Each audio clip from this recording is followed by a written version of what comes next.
Во првите часови од функционирање на системот Безбеден град, камерите регистрирале 500 сообраќајни прекршоци, што веќе не резултира со опомена, туку со платен налог за прекршителите на сообраќајните правила. Ова значи пад на бројките, во споредба со изминатиот тест период, велат надлежните. Министерот за внатрешни работи Панче Тошковски вчера вечерта ја посети командната просторија на системот SafeCity и од таму ги сподели првичните бројки од следењето на сообраќајот.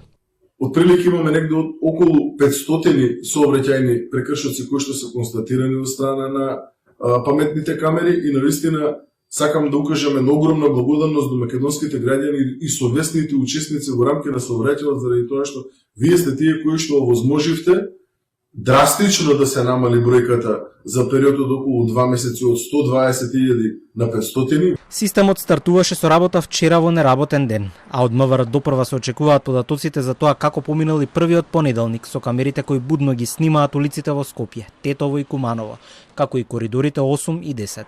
За системот има и други бројни прашања, главно за тоа како ќе се располага со снимените податоци, зашто од опозицијата алармираа уште во тест периодот на Безбеден град.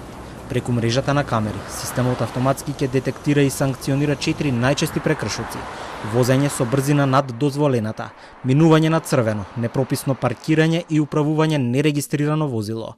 А во денови кога целата јавност очите ги вперува во новиот систем SafeCity, не мирува ниту полицискиот радар, онаму каде што се уште не се поставени камери.